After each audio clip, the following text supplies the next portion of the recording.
Hello students, organic chemistry के basic topic का ये 11वां वीडियो है। पिछली वीडियो में मैंने आपको ईथर क्रियात्मक समूह के बारे में बताया था और ये बताया था कि ईथर दो तरह के होते हैं, मिश्रित और दूसरा सरल ईथर। सरल ईथर जिसमें दोनों एल्किल मूलक सेम होते हैं और मिश्रित ईथर वो जिसमें दोनों एल्किल मूलक अलग अलग होते हैं। कल हमने इस तरह से पढ़ा था।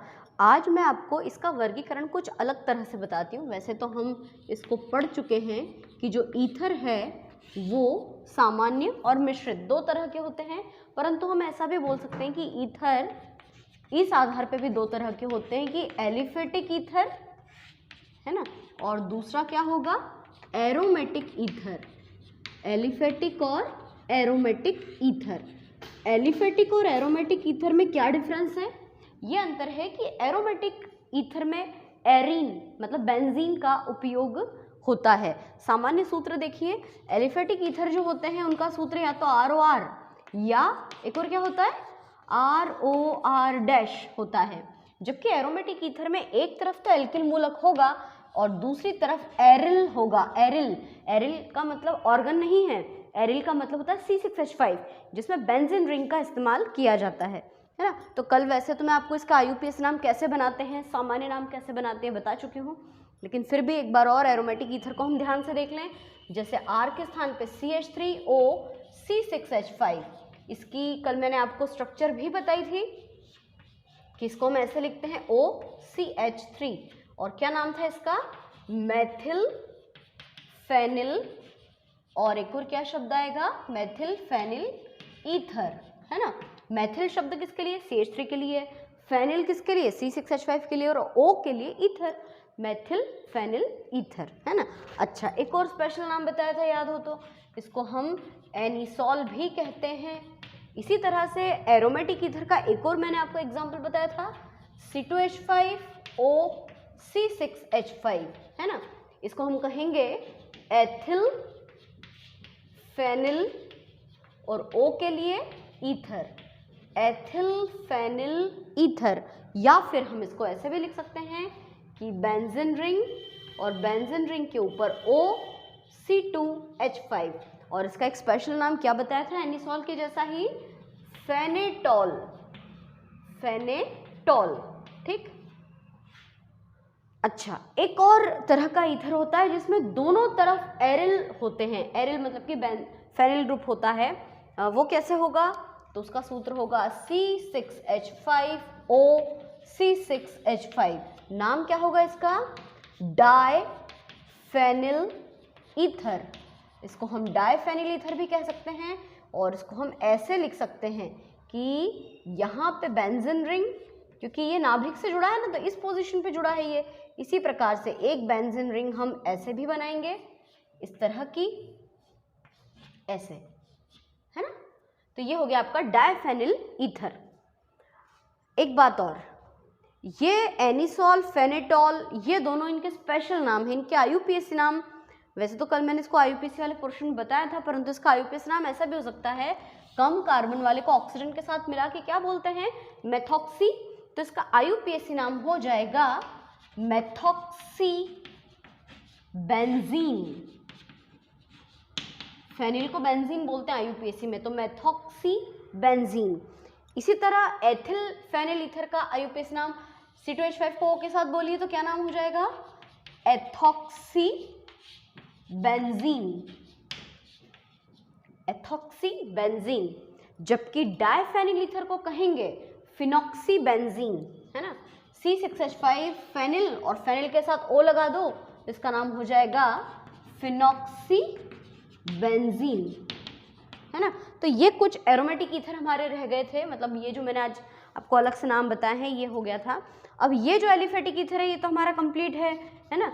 एक बार और देख लो, क्योंकि लिखा हुआ है, ये क्या लिख दिया मैंने, ये मिश्रित ईथर है, methyl ethyl ether, sorry ethyl methyl ether. Ethyl इसलिए क्योंकि एथिल की स्पेलिंग E से शुरू होती है, मेथिल की स्पेलिंग M से शुरू होती है, इसलिए इथाइल मिथाइल ईथर। इसमें अल्फाबेटिकल ऑर्डर चलता है, लेकिन जब इसी का IUPAC नाम बनाते हैं तो इनमें से वह कार्बन जो छोटा है, छोटे का मतलब कम कार्बन युक्त एल्किल मूलक है, उसको ऑक्सीजन के साथ बोलते हैं। तो मेथिल को ऑक्सीजन के साथ जोड़ेंगे तो क्या लिखेंगे, मेथॉक्सी और एथिल को क्या बोलेंगे, एथेन, मेथॉक्सी एथेन। तो इस तरह की प्रैक्टिस तो हम कल कर चुके हैं। अब आज मैं आपको कुछ नया सिखाती हूँ कि यदि इस तरह के नाम हमको दिए जाएं बनाने के लिए तो हम कैसे बनाएंगे, है ना। जैसे अल्कोहल, मेथेनॉल, एथेनॉल, प्रोपेनॉल, तो हम OH लगा देते हैं। अगर कोई कहे क्लोरोबेंजीन तो बेंजीन के ऊपर Cl लिख देते हैं। ब्रोमोप्रोपेन 3 कार्बन लिखकर Br लगा दिया जाता है। इसी प्रकार से यदि हमको ईथर क्रियात्मक समूह का नाम दिया जाए तो उससे हम सूत्र कैसे बनाएंगे उसको हम सीखते हैं, है ना। जैसे एक नाम दिया जाए आपको मेथॉक्सी प्रोपेन, मेथॉक्सी प्रोपेन, है ना। अब इसका नाम हम कैसे लिखेंगे, मैथ यानी एक कार्बन, मेथॉक्सी मतलब एक कार्बन के साथ ऑक्सीजन जुड़ा है, और प्रोपेन संयोजकता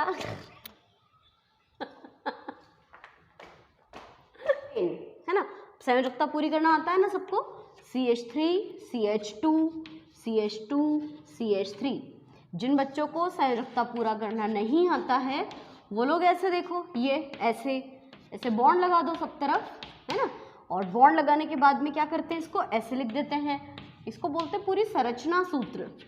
और इसको सरल करके कैसे लिखेंगे, ये है CH3 तो ये CH3, O CH2 CH2 CH2।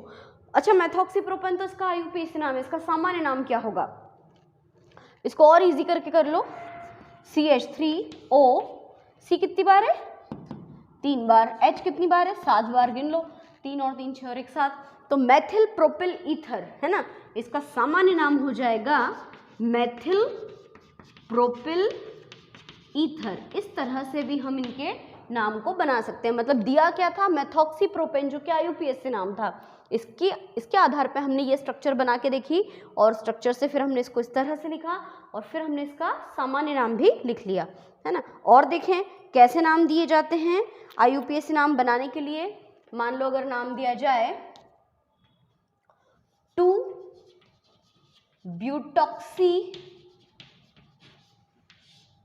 2-ब्यूटॉक्सी propane. अब 2-ब्यूटॉक्सी कैसा होगा, देखें, ब्यूटॉक्सी मतलब 1 2 3 4, 2-ब्यूटॉक्सी मतलब कि ब्यूटेन के साथ में ऑक्सी को जोड़ना है, 2 नहीं आना चाहिए यहाँ पे, ब्यूटॉक्सी और प्रोपेन। तो प्रोपेन तो होता है C3H7, है ना, और ब्यूटॉक्सी का मतलब क्या होता है, C4H9O C3H7। ये तो है ब्यूटिल प्रोपिल ईथर, है ना। मैंने डायरेक्टली बता दिया आपको, ब्यूटिल की स्पेलिंग B से शुरू होती है, प्रोपिल की स्पेलिंग P से शुरू होती है, इसलिए ब्यूटिल पहले आएगा। और ब्यूटॉक्सी प्रोपेन में इस तरह से बन जाएगा CH3 CH2 CH2 और ये C3H7। चाहो तो C3H7 को भी सीधा सीधा लिख दो, मैंने डायरेक्टली आपको बना के बता दिया। तो इस तरह से ये जो ईथर है उनकी प्रैक्टिस इस प्रकार से दी जाती है।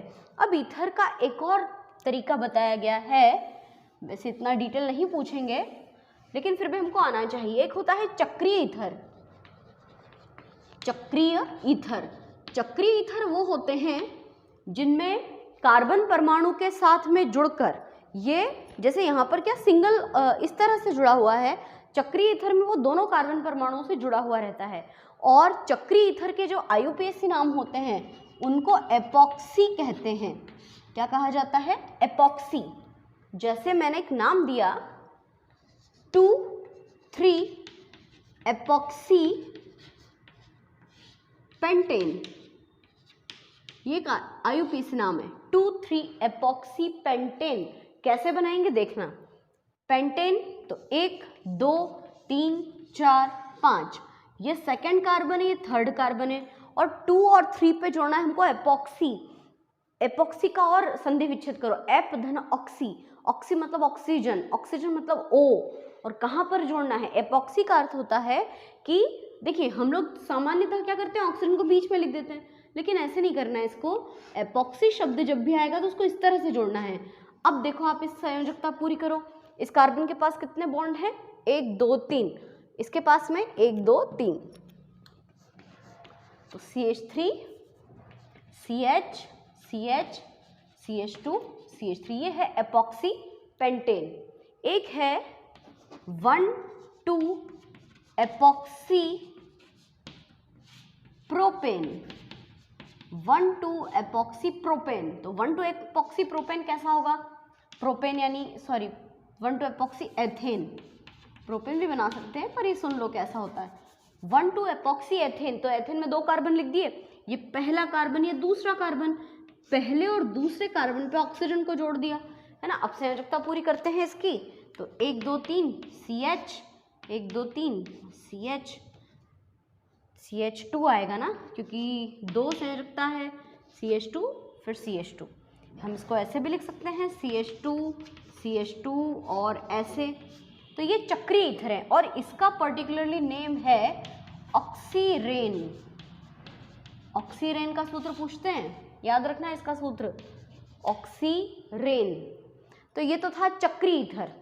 ऐसे कई सारे आपको बनाने के लिए दिए जाएंगे। अच्छा, आपको एक खास बात ध्यान में आई, जब भी एपॉक्सी नाम दिया जाएगा तो वो बिल्कुल पड़ोसी कार्बन के ऊपर जुड़ेगा। ऐसा कभी नहीं मिलेगा कि 2 4 या 2 5, बिल्कुल पास पास के होंगे, 2 3 4 5 7 6, ऐसे पड़ोसी पड़ोसी कार्बन हमको मिलते हैं, तो वो चक्रीय ईथर के अंतर्गत आते हैं। चक्रीय ईथर के बाद ईथर का एक और भाग है जिसको हम कहते हैं क्राउन ईथर, है ना। क्राउन ईथर, हिंदी में भी इसको कहा जाता है क्राउन ईथर। क्राउन यानी ताज के जैसे इसकी संरचना होती है। ये जो क्राउन ईथर होते हैं ना, ये विषम चक्रीय पॉली ईथर होते हैं। पॉली ईथर मतलब जिसमें एक से ज़्यादा ऑक्सीजन परमाणु होते हैं। ईथर का वैसे नॉर्मली सूत्र हमसे कोई पूछे तो हम कहते हैं भैया ROR होता है इसका सूत्र, लेकिन ROR में तो एक ही ऑक्सीजन आता है, परंतु जो विषम चक्रीय ईथर होते हैं जिनको क्राउन ईथर कहते हैं, उनमें ऑक्सीजन परमाणु मिनिमम 4 होते हैं, यानी कम से कम 4 ऑक्सीजन तो होंगे, 4 से अधिक भी हो सकते हैं, परंतु मिनिमम 4 ऑक्सीजन होते हैं। इनको इसीलिए पॉली ईथर भी कहा जाता है और इनकी संरचना ताज के जैसी होती है, इसलिए इसको क्राउन ईथर कहते हैं। और इसकी एक बहुत इंपॉर्टेंट बात सुनिए, इसका जो सामान्य सूत्र होता है उसको ऐसे लिखते हैं, X फिर क्राउन और फिर डैश Y। अब X क्राउन Y क्या होता है, इसको कैसे लिखते हैं? इसको ऐसे लिखा जाता है कि X का अर्थ होता है, जो भी आपको स्ट्रक्चर दिखाई देगी ना, तो अणु में उपस्थित कुल परमाणुओं की संख्या, कुल परमाणुओं की संख्या, मतलब X के स्थान पे आपको जितने भी परमाणु दिख रहे हैं उनकी संख्या रखनी होगी, और Y के स्थान पे ऑक्सीजन परमाणु की संख्या, हम लिख सकते हैं ऑक्सीजन की संख्या।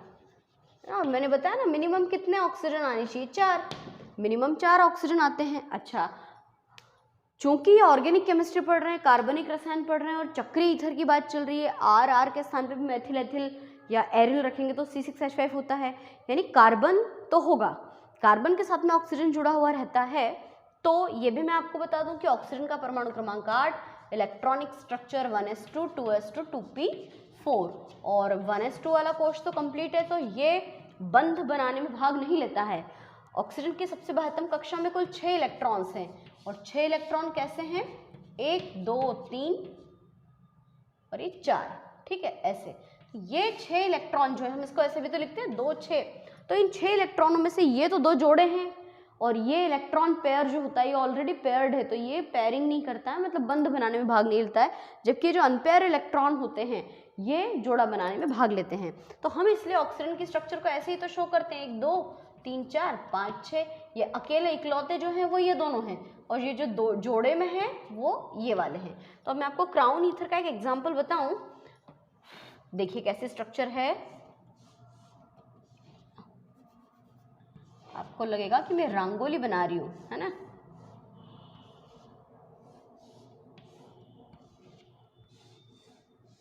और फिर ऐसा करने के बाद यहाँ पे 2 इलेक्ट्रॉन जोड़ा, यहाँ पर भी 2 इलेक्ट्रॉन के जोड़े, यहाँ पे कहीं भी लगा दो, कोई प्रॉब्लम नहीं है ना, ऐसे।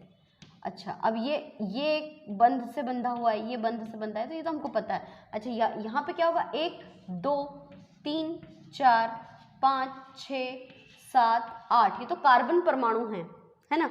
और कार्बन परमाणु कितने हो गए कुल 8, और 8 के अलावा यहाँ पे कितने हैं और हाइड्रोजन आ जाएंगे, 1 2 मतलब 2 4 6 8 10 12। यहाँ पे हाइड्रोजन की संख्या को नहीं गिनना है, यहाँ पे हमको सिर्फ ये बताना है कि इसको कैसे लिखते हैं, x क्राउन y। तो x के स्थान पे क्या आ जाएगा, अणु में उपस्थित कुल परमाणुओं की संख्या। तो यहाँ पे हाइड्रोजन से मतलब नहीं है, यहाँ पे कार्बन ऑक्सीजन की बात चल रही है। कार्बन कितने, 1 2 3 4 5 6 7 8, ये तो कार्बन है। ऑक्सीजन कितने, 1 2 3 4, तो 8 और 4 कितने हो गए, 12। फिर क्या लिखेंगे, क्राउन, और फिर y के स्थान पे क्या लिखा जाएगा, y के स्थान पे ऑक्सीजन की संख्या, कितने ऑक्सीजन है, 1 2 3 4, है ना। ये वैसे 12th क्लास की किताब में ये सब बातें बताई गई हैं, 11th और 10th कक्षा के लिए बहुत ज़्यादा महत्वपूर्ण नहीं है, लेकिन हाँ ये बनाने के लिए भी नहीं आता है, परंतु हमको आना चाहिए कि क्राउन ईथर क्या चीज़ होती है, चक्रीय ईथर क्या होता है, सामान्य ईथर क्या होता है ना। तो चलिए, ईथर की हमने इस तरह की संरचना तो देख ली। अब मैं आपको एक बहुत इंपॉर्टेंट प्रश्न बताती हूँ जो 12th और 11th दोनों कक्षाओं में पूछा जाता है। समावयवता से तो हम लोग बहुत अच्छे से परिचित हैं, है ना। समावयवता किसे कहते हैं, चाहे तो कमेंट बॉक्स में लिख सकते हैं आप समावयवता की परिभाषा, और लाइक तो कोई करता ही नहीं है वीडियो को, इसलिए प्लीज़ लाइक कर दीजिए। पढ़ते हैं तो लाइक भी करना चाहिए, है ना, और जो प्रश्न पूछा जाए उसका जवाब भी देना चाहिए। तो क्या पूछा मैंने, समावयवता किसे कहते हैं, तो किसी कार्बनिक यौगिक के जब अणु सूत्र तो समान परंतु संरचनाएं अलग अलग होती हैं, तो ये घटना तो कहलाती है समावयवता। और ये जो आपस में डिफरेंट टाइप के जो स्ट्रक्चर्स बनते हैं वो आपस में एक दूसरे के समावयवी कहलाते हैं।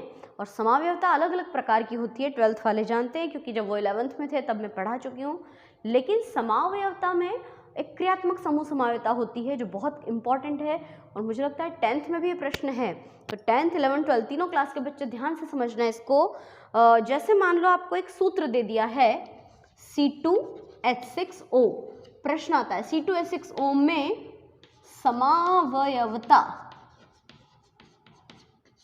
लिखिए, और समावयवता लिखने के बाद में उसका आईयूपीएसी नाम भी लिखना है। अब हम लोगों ने अल्कोहल समूह पढ़ लिया क्या अच्छे से, जिसमें OH लगाते हैं, ईथर भी पढ़ लिया है। अब हमको ये सोचना है C2H6O को लेकर कि हम इससे कितने नए क्रियात्मक समूह बना सकते हैं। C2H6O में कौन सी समावयवता पाई जाती है, क्रियात्मक समूह समावयवता, समावयवता है ना, क्रियात्मक समूह समावयवता इसमें पाई जाती है। तो हम कोशिश करें कौन सा क्रियात्मक समूह बना सकते हैं। देखिए, मैंने अभी आपको फिलहाल कितने क्रियात्मक समूह पढ़ा दिए, एक तो हेलोजन पढ़ा दिया, मतलब फ्लोरो, क्लोरो, ब्रोमो और आयोडो। क्या इनमें से कुछ दिख रहा है वहाँ पर, नहीं, बिल्कुल नहीं दिख रहा। दूसरा क्रियात्मक समूह मैंने पढ़ा आपको अल्कोहल, OH, तो O दिख रहा है, H भी है। और अभी क्या पढ़ा है मैंने, ईथर। ईथर का सूत्र इस तरह का होता है ना, यहाँ पे R और R लिखे हुए रहते हैं, यानी कुल मिलाकर O है। तो ये दोनों की संभावना है कि ये दोनों सूत्र बन सकते हैं। करें कोशिश अपन। देखो अपने पास सूत्र क्या है, C2H6, तो अल्कोहल का सामान्य सूत्र क्या होता है, ROH। तो चलो इसमें से OH अलग पटक देते हैं, तो बचा क्या, C2, हाँ ठीक है C2, और H कितने बचे, 5। तो क्या इसका अणुसूत्र C2H6 हो गया क्या, देखो C 2 बार है, H 6 बार है और O 1 बार है, बिल्कुल 100% बन गया। तो इसका नाम क्या है, इसको कहते हैं हम सामान्य नाम में एथिल अल्कोहल, और इसी का जब आईयूपीएसी नाम लिखा जाता है तो उसको हम कहते हैं एथेनॉल। ठीक है। अब दूसरा क्रियात्मक समूह समावयवता बनाते हैं C2H6O से ईथर बना के देखें। ईथर का तरीका क्या होता है, ईथर का सामान्य सूत्र ये है ROR। अब O तो बीच में ले लिया, R का मतलब होता है एल्किल मूलक, चलो एक एक C ले लिया, संयोजकता पूरी करें। यहाँ पे 3 बॉन्ड, तो क्या आ जाएगा CH3, फिर सिंगल बॉन्ड CH3, है ना, CH3 सिंगल बॉन्ड CH3। क्या ये पॉसिबल है, C 2 बार हो गए, हाँ हो गए, C2 और H 6 बार हैं, 3 और 3 6 हो गया, और एक O। इसका नाम क्या है? इसका सामान्य नाम है डाइमेथिल ईथर। इसको हम डाइमेथिल ईथर भी कहते हैं। और IUPAC नाम अभी सिखाया था ना मैंने कल आपको, ये क्या हो गया? मैथ और ऑक्सी, तो ये तो हो गया मैथॉक्सी, और एक कार्बन बचा उसको क्या कहेंगे हम? Methane, methoxy methane. ठीक है, तो ये एक क्रियात्मक समावयवता हमने देखी। और देखें, एक दिया है C3H8O। C3H8O में भी आपको बताना है क्रियात्मक समूह समावयवता। तो क्रियात्मक समूह समावयवता कैसे बनेगी? अच्छा, एक बात का ध्यान रखना कि अल्कोहल और ईथर ये दोनों बन सकते हैं। अल्कोहल से ही ईथर का निर्माण होता है, पढ़ेंगे हम लोग चैप्टर में। तो अल्कोहल बना के देखें, मतलब ROH बना के देखें। चलो OH हटा दो इसमें से, O अलग H अलग, क्या बचा? C3 और H कितने बचे? 7। क्या ये पॉसिबल है? C3H7 प्रोपिल होता है ना, C3H7। आप इसको चाहो तो ऐसे भी लिख सकते हो, 1 2 3 और फिर OH, और संयोजकता पूरी करो, CH3 CH2 CH2, 3 और 2 5 और 2 7, है ना। इसको तो हम कहेंगे प्रोपिल अल्कोहल, लेकिन इसको हम कहेंगे प्रोपेनॉल। और कौन सा प्रोपेनॉल? 1 प्रोपेनॉल, है ना। 1 प्रोपेनॉल तो बन गया। ईथर बना के देखें। ईथर बनाने के लिए क्या करना होगा? ईथर का सामान्य सूत्र होता है ROR, तो ठीक है, O बीच में ले लेते हैं। ROR के स्थान पे C 3 बार है, तो इधर 1 बार ले लो और इधर 2 बार ले लो। अब संयोजकता पूरी करो, CH3 CH2 CH3, क्या पॉसिबल है? 8 हाइड्रोजन होना चाहिए, तो 3 और 3 6 और 2 8, हाँ पॉसिबल है। कौन सा ईथर बना है पता है? ये बना आपका मैथिल, और ये क्या है? C2H5 है ना। मैं उल्टा लिख रही हूँ, मैं गलत लिख रही हूँ ना, एथिल पहले आना चाहिए क्योंकि एथिल की स्पेलिंग ई से शुरू होती है। हम इसको ऐसे भी लिख सकते थे, CH3O C2H5, ऐसे भी लिखा जा सकता है। तो इसका नाम हो जाएगा एथिल मैथिल, और O के लिए क्या हो जाएगा? ईथर। सामान्य नाम तो हो गया एथिल मैथिल ईथर। IUPAC नाम इसका क्या होगा? मैथिल के साथ ऑक्सीजन जोड़ दो तो क्या हो जाएगा? मैथॉक्सी, और ये क्या हो जाएगा? एथेन। तो इसी का IUPAC नाम होगा मैथॉक्सी एथेन। ठीक है, तो ये समावयवता वाला पोर्शन 12th क्लास के कोर्स में है। आप लोगों को एक प्रश्न लिखना भी है कॉपी में कि C2H6O में समावयवता बनाइए या समावयवी सूत्र लिखिए, इस तरह से पूछा जाता है। एक और दिया है, उसकी भी अपन प्रैक्टिस कर लेते हैं। हाँ, इसका स्क्रीनशॉट ले लो या कॉपी में लिख लो, वीडियो को पॉज करके। एक और बताती हूँ मैं आपको,